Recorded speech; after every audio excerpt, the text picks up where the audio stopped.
Hola, ¿qué tal? Bienvenidos a este nuevo capítulo. Hola, Chayo. Hola, bienvenidos. Muy bien, seguimos con este ciclo que hemos estado usando con la muerte. Hoy queremos enfocar la charla en la muerte y los rituales. Uh-huh. ¿Qué piensas tú de los rituales, Chayo? Fíjate, los rituales están presentes en la historia de la humanidad desde la prehistoria. Uh-huh. ¿Sí? El ser humano tiende mucho a desarrollar rituales. Antes lo hacían, pues, yo creo que por instinto. No por instinto, perdón. O sea, por como intuición, vamos a llamarlo así. Sí. No estaban tan conscientes de esa conexión que tenían con la sabiduría interna o con el alma, con esa voz que nos une o que nos, digamos, por la cual nos habla Dios.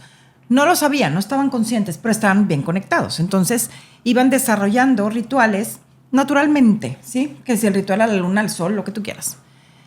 Y si nos ponemos a ver, los rituales son una herramienta muy útil para precisamente programar a la mente en la relación con, ya sea la religión, o sea, no la religión, sino en la relación con Dios, en la relación con la muerte, en la relación con las conductas éticas, en la relación con los compromisos. ¿Sí? Todos los rituales, a final de cuentas, nos ayudan a ir instalando archivos nuevos en la mente, ¿sí? Y hablando de el tema que traemos en estos últimos episodios, que es el tema de la muerte, la transformación, pues todas las religiones y maneras de vivir, filosofías de vida,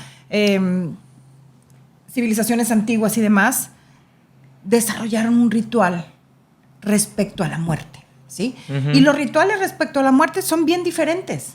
Sin embargo, todos, su enfoque es poder tener una buena relación con el soltar a la persona amada, ¿sí? El soltar a la persona que está trascendiendo.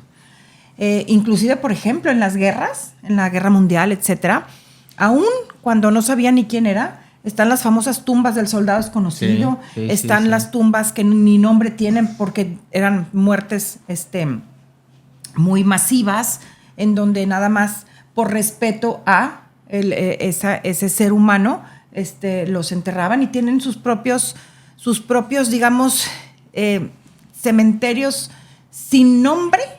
Uh-huh. Sin embargo, es rendir un agradecimiento a todas esas personas que fallecieron durante la guerra. Entonces, respecto a los rituales que a mí me ha tocado vivir, o sea, me tocó vivir ahora en la muerte de mi papá, creo que son rituales muy bonitos que nos llevan a, fíjate, número uno, el que la gente va y te abraza, ¿sí? Sí. ¿Sí? Es una costumbre, ¿sí? Y es una costumbre que nutre porque los abrazos, el decir estoy contigo, lo siento mucho, o aunque no diga nada, que es el abrazo, uh-huh. Eso nos da confort, ¿sí? Es un digamos, es un apapacho al alma, que a final de cuentas, como hemos hablado en capítulos anteriores, pues nos nutre, o sea, nos sube nuestra luz, ¿sí? El poder, digamos, despedirte de la persona que falleció, o sea, uno de los rituales de nuestra cultura es precisamente el velorio o la misa, y en el velorio, por ejemplo, la gente pasa a despedirse de la persona fallecida. Uh-huh. Uh-huh. Y si hablamos así tanatológicamente, o sea, el estudio del proceso de la muerte y lo que pasa con los que se quedan, etcétera, el poder ver el cuerpo inánime es doloroso, sí, o sea, es a veces impactante, sí, pero es necesario para vivir un proceso de duelo natural. Más tardecito hablaremos del proceso de duelo, pero los rituales nos ayudan precisamente a entrar en ese proceso de duelo de una manera positiva, de una manera armoniosa, el poder despedir a esa persona desde una, vamos a decir, alegría o quietud, paz. Uh-huh. ¿Tú qué opinas? Fíjate que sí, yo estoy de acuerdo con eso. Antes quisiera como puntualizar porque los rituales, como bien dices tú, son parte de la naturaleza humana desde hace mucho tiempo. Uh-huh. Y terapéuticamente hablando, pues los rituales son una forma de hablar con el inconsciente, ¿no? Uh-huh. Porque el inconsciente no recibe razón, sino recibe símbolos. Claro. Y todos vamos haciendo nuestros rituales. O sea, por ejemplo, la gente que dice, es que mi ritual de la mañana es hacerme el café y dar 3 vueltas o estirarme. O sea, todos vamos creando rutinas que van haciendo programaciones y que nos ayudan también a abordar ciertas situaciones de una u otra forma. En particular, como dices tú, el tema de la muerte, pues... yo creo que hay programaciones culturales con las que todos hemos vivido, como en todo. Aquí estamos acotándolo al tema de la muerte, pero pues aplica al matrimonio, a los hijos, uh-huh. al ser papá, a lo que sea, ¿no? Pero en el tema de la muerte, por ejemplo, algo interesante que generalmente pasa aquí en México es que pues nos reímos de la muerte, ¿no? O sea, es algo que a mucha gente extranjera como que le llama la atención de las calaveras y las catrinas y todo eso, que tenemos una relación distinta. El qué hacer con el cuerpo es un ritual, ¿no? Hace 2 o 3 capítulos decía cómo en el Tíbet, no sé si lo sigan haciendo, pero en su momento, una vez que ya se hacía el proceso de ver, de transición, de que ya sabías que la persona se había trascendido, uh-huh. ¿no? Se llevaban el cuerpo se lo llevaban a una montaña y lo destajaban, ¿no? Hay tradiciones en la India, por ejemplo, creman los cuerpos. Hay tradiciones donde es prohibido cremar el cuerpo, ¿no? O está la opción de enterrarlo. Yo creo que a final de cuentas, pues es más un proceso para los que nos quedamos vivos. Claro. Y los que no, y los que nos quedamos acá, porque siento que una cosa, como todo en la vida, es con lo que tú creciste y con lo que a ti te enseñaron y ver con qué te quedas y qué quieres hacer tú, claro. ¿no? Porque aquí es algo súper, súper personal. Por ejemplo, en Occidente la gente se viste de negro. Uh-huh. En la India se visten de blanco cuando uh-huh. alguien se muere, ¿no? Uh-huh. Entonces, todo eso, a mí en lo personal, sí, el negro se me hace, como que me conecta con... Yo siempre he sido rarito. Entonces, a mí el personal vestirme de negro, como en ese contexto, como que me deprime más. Ahorita que hablaba, sí, no, yo prefiero como que colores más vivos, porque para mí la muerte es precisamente una transformación de algo bonito.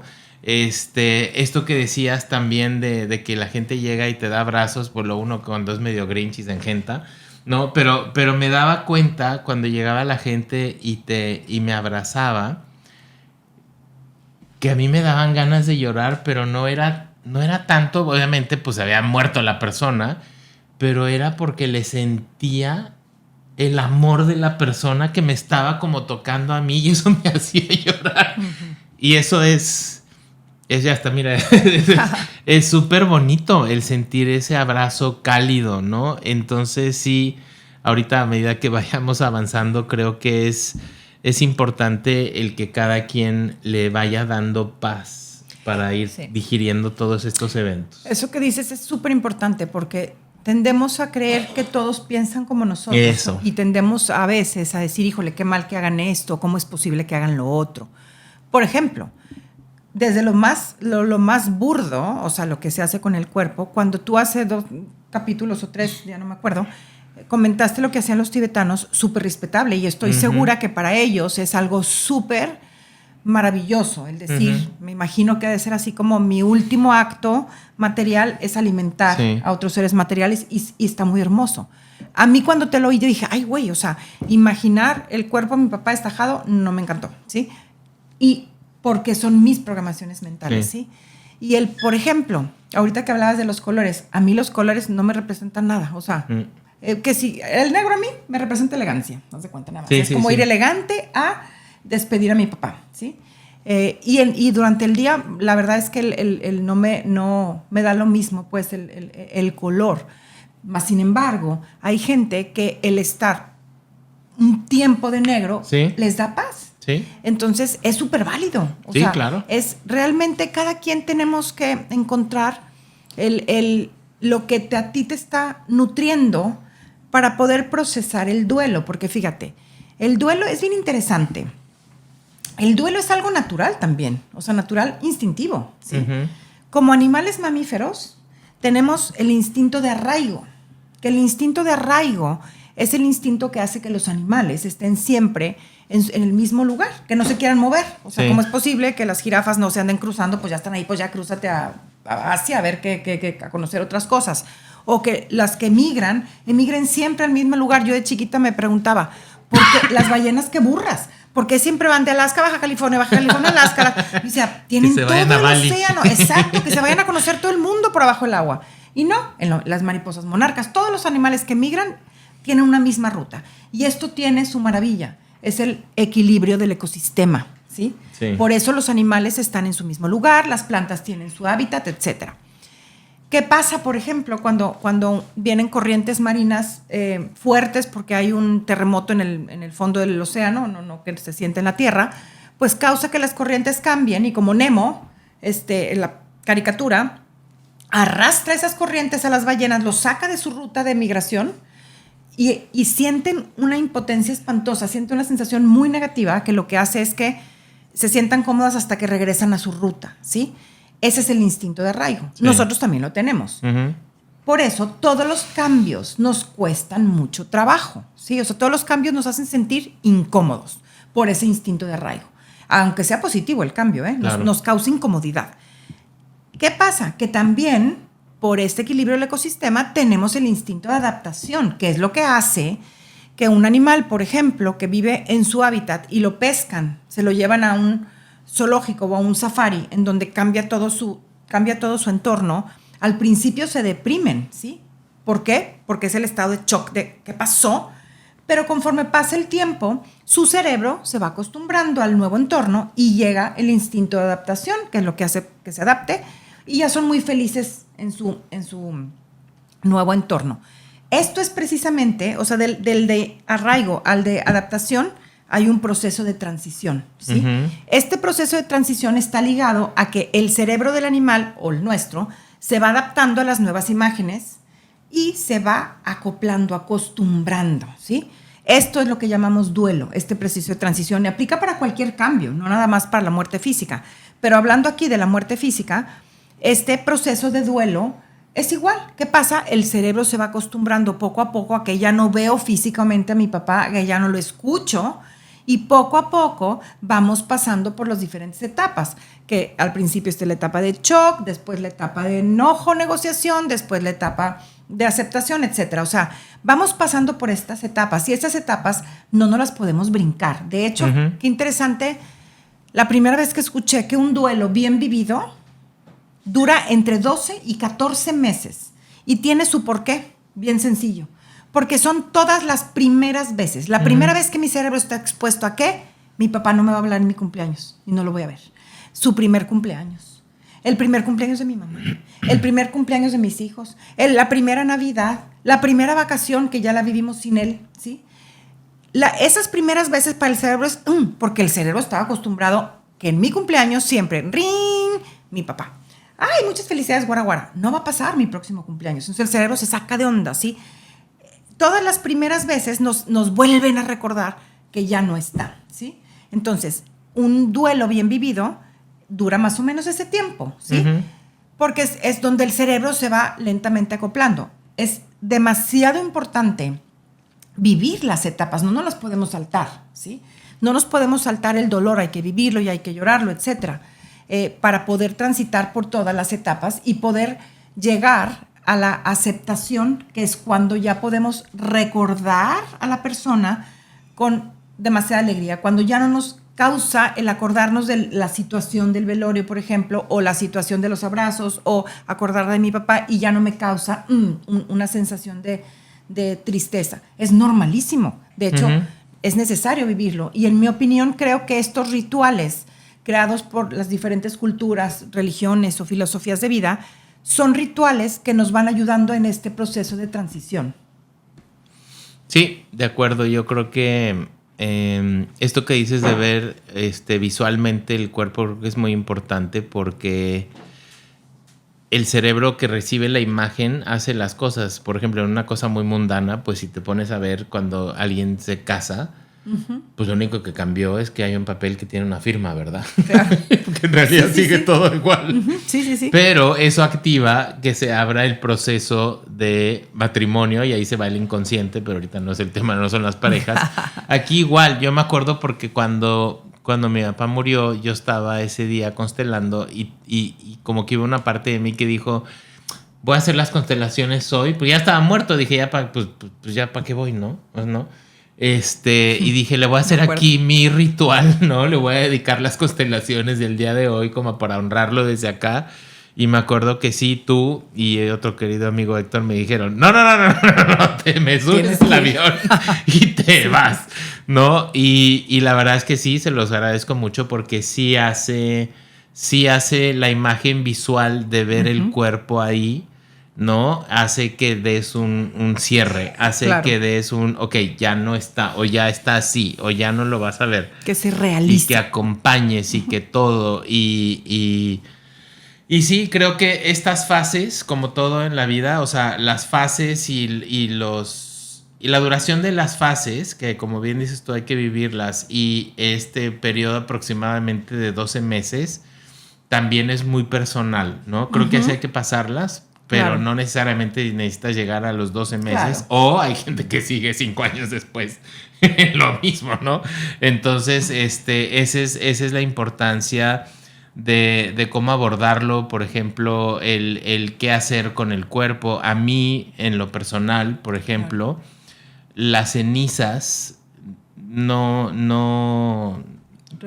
representan.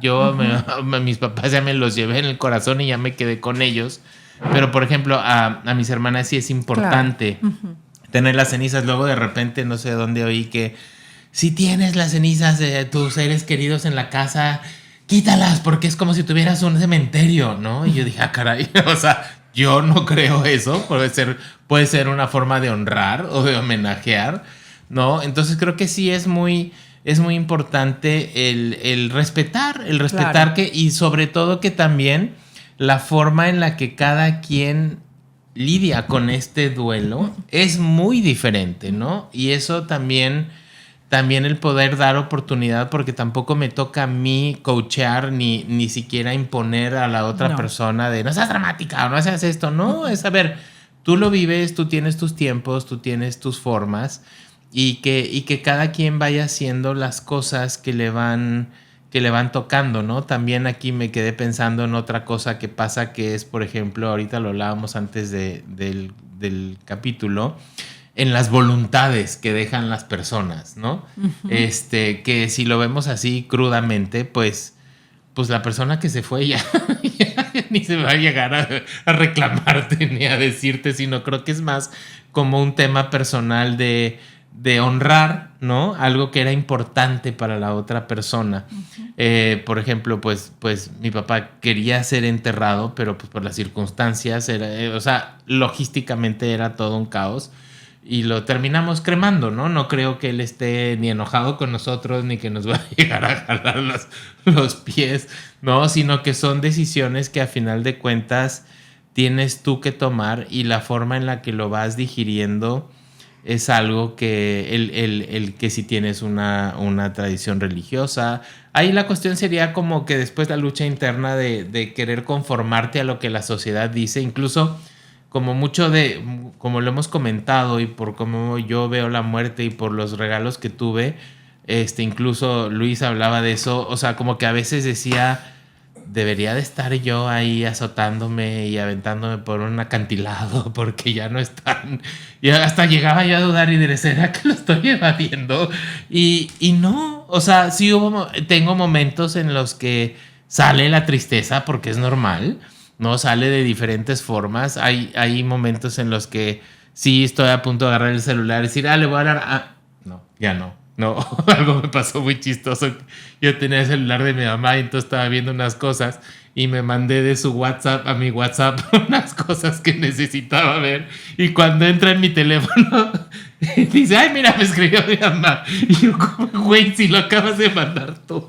No, entonces, todas esas cositas creo que son las que te vas acostumbrando a la nueva normalidad de que la persona ya no está. Sí, y es bien individual el proceso de cada uno. Sí, creo que es bien importante el poder como identificar y tomar el control de los pensamientos, porque naturalmente hablando, digo, según lo que han estudiado los tanatólogos, dura más o menos 12 meses. Puede ser menos, por supuesto, porque tiene mucho que ver con la forma, la edad de la persona, etc. Mas, sin embargo, que sea más de 12 meses, eso sí es cuestión de que no hemos podido soltar. Que no hemos podido soltar con la mente. Uh-huh. Y como hemos hablado en otras ocasiones, la mente es tan poderosa, pero tan poderosa, que si estamos duro y dale con lo negativo, ¿sí? Si yo estoy repite y repite que es que no voy a poder y es que estoy bien triste, que lo hablaremos en el próximo capítulo, porque el duelo, en este caso estamos hablando de una persona amada que falleció, o su cuerpo físico uh-huh. Ya no existe, ya no está. Pero el duelo aplica para cualquier pérdida. Y muchas veces en las relaciones personales, cuando se termina una relación, nos quedamos, hay mucha más tentación de quedarnos enganchados porque como la persona física sí está todavía en este plano, claro. Si seguimos hablando, ya lo hablaremos en otro, no me quiero ahorita adelantar en eso, pero sí creo que es bien importante el poder individualmente hacer las paces o digamos crear o desarrollar, sobre todo cuando las primeras veces que te toca esta experiencia, desarrollar una sana relación con la muerte o con el poder soltar a una persona amada, y eso sí tiene mucho que ver con la manera como yo me enfoco. Sí, fíjate que aquí también me llega, yo no sé si también eso creo que es apreciación personal, pero algo que noto yo es que incluso en el lenguaje, ¿no? Hay una connotación que yo noto a veces en las personas, incluso conmigo, en decir fallecer y morir. Como que hay una cuestión en la que si digo, mi mamá murió, porque mi mamá murió, ¿cuándo falleció? ¿No? Como que el falleció a mí en lo personal hace como que lo suavizo, le hago y quiero evitar decir, se murió, güey, pues así ya, no, se murió, no, entonces eso es personal, esa apreciación personal, ¿no? Porque lo he notado mucho, como que algo cambia, ¿no? Y también en esta cuestión de los rituales es bonito porque, pues incluso, digo, yo crecí en Zacatecas y pasé gran parte en México, y aquí en Monterrey, pues también yo no sé si por la cercanía en Estados Unidos, como que hay mucha comida, hay muchas cosas, ¿no? Entonces, aquí hay un ritual en Monterrey de que la gente te manda comida a tu casa, ¿no? Que se me hace una cosa muy bonita. Y me acuerdo porque cuando estábamos en México, tú me hablaste y me dijiste, oye, te queremos mandar acá todos una comida. Y yo te decía, es que espérate porque estamos en casa de mamá y yo estoy solo en mi departamento y mis hermanas acá, entonces... No, pero esa parte del ritual fue muy bonita porque estando en el proceso de tu papá, a ustedes les mandaron una comida súper bonita y fue tan lindo, ¿no? Es bonito el que la gente piensa, porque hay muchas cosas técnicas que se tienen que hacer cuando una persona muere, ¿no? Y que no puedes tener la cabeza de estar viendo qué como y todo eso, entonces... Fue tan lindo, me queda un recuerdo tan lindo de esa comida que les mandaron a ustedes, a la cual yo agradezco haber sido invitado, en el que estábamos todos conviviendo sin tener que preocuparnos de traer la comida y qué vas a hacer, ¿no? Y recordando, y eso para mí hacía que el duelo se fuera digiriendo de otra forma, ¿no? Como en comunidad. Entonces son cosas interesantes que creo que cada quien va encontrando la forma. Y encontrar lo que te da, lo que te nutre, pues, ¿sí? Sí. Y la verdad es que sí, como bien tú dices, respetar lo que los nutre a los demás, porque cada quien, de verdad que parte de la enseñanza que me ha dejado toda esta experiencia que he vivido este mes es literal cómo cada ser humano ve una película bien diferente, y son respetables todas. Ahorita que seas del fallecer y morir, para mí son sinónimos, o sea, me da exactamente lo mismo. Y es cómo cada uno de los seres humanos vemos una película bien diferente. Y creo que gran parte del poder vivir en quietud, ya sea en el caos o en la armonía, es precisamente el respetar. El respetar la manera de, o sea, el dejar de o sea, alguna vez lo hablamos aquí en uno de los primeros capítulos, en donde, que enfocar en mi lenguaje, en el por qué sí, cómo sí y lo positivo, no en el por qué no, cómo no, que es lo que tendemos a hacer. Tendemos a hacer es que cómo es posible, haz de cuenta, cómo es posible que destajen a los monos, a los monos, ahora resulta, a las personas, ¿cómo es posible? O sea, qué bárbaros. En lugar, o sea, ahí ya me dio a mí una sensación negativa. Si acostumbramos a nuestra mente al respeto y a decir, bueno, ellos seguramente, ni sé cuál sea su pensamiento, pero o sea, quiero pensar que la manera de ver eso es que están alimentando a otros seres vivos. Sí. Y el tender a decir es que, o sea, el tender a como comparar. A juzgar, sí. Pues es que a final de cuentas sí es un juicio. Por más suavecito que sea, pero sí es un juicio. Sí, el decir, ¿cómo es posible que se vistan de negro todo el tiempo 9 meses? Porque pues hay personas que, si me acuerdo, mi abuelita sí se quedó meses vestida de negro, ¿sí?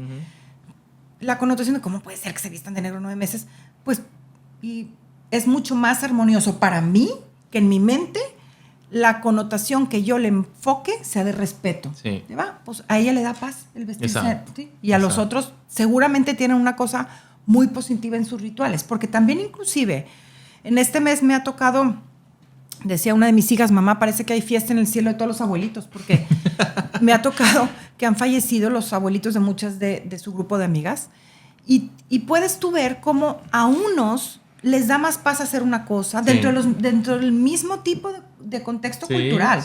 A uno les da más paz una cosa, a otros otra, y es súper respetable. O sea, en realidad hay que enfocarnos en nosotros, en vivir nuestro proceso de duelo y respetar la manera de vivir, de hablar, de ritualizar los de los demás. Que si misa, que si no misa después, que si 3 misas, que si 4 misas. Y ve cómo ha cambiado todo también culturalmente. Antes eran novenarios, luego fueron triduos, ahorita la mayoría de las veces es solo una misa. Y si alguien quiere hacer 3 o 9 y alguien quiere, pues es muy respetable. ¿Sí? Porque tendemos mucho a veces tendemos a digamos, como vivir un duelo más pesado por estar enfocándonos en lo que, cómo es posible que no me manden, que no me hagan, o que hagan esto, que hagan lo otro. Sí. Sí, a mí eso me gusta, porque creo que la parte de ahí de tener o verlo desde el lado positivo y ver también qué aprendo, ¿no? O sea, a mí el estar expuesto a este detalle como de la comida fue muy lindo. Y dije, mira, es algo que yo podría incorporar. O esto, o por ejemplo ahora como mi proceso de mi mamá fue tan rápido, pues no hubo mucho tiempo pues ni de avisar a mucha gente y todo. Y una de mis hermanas quiso hacer una misa un mes después. Yo quizás hubiera hecho otra cosa, pero se me hizo muy bonito, fue muy lindo. Creo que fue una gran idea de ella, de llegar, y le dio una connotación. El padre dijo cosas muy lindas, y ver gente que no había podido ir, y que ya o gente que lo veíamos un mes después, ¿no? De haberlo visto ahí, cómo va también cambiando y cómo van cambiando las caras de las personas que ya te ven un mes después. Entonces creo que es bonito el tener una mente abierta, de poder decir qué voy a aprender de todo esto y qué cosas buenas me llevo, ¿no? A pesar de que sean cosas que a lo mejor yo no hubiera hecho. Y enriquece a final de cuentas todo.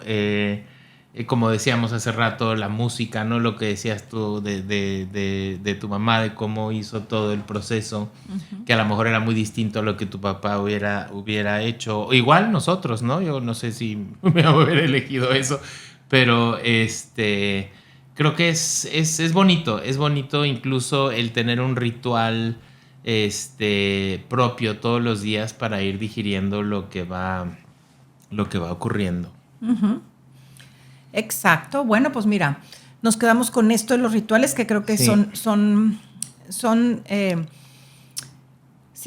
no situaciones, sino son dinámicas desarrolladas por el ser humano muy constructivas, que la intención es precisamente ayudarnos a programar en la mente una relación sana con la muerte. Sí, y yo me quedaría con la importancia de que cualquier ritual que hagamos, lo hagamos personal, lo hagamos para que tenga significado para mí y desde ahí creo que tiene un efecto más sanador para la persona que lo hace. Claro. Muy bien. Muy bien. Bueno, el próximo capítulo trataremos el duelo de las relaciones humanas. Ándale. Ok. Muchas gracias. Gracias.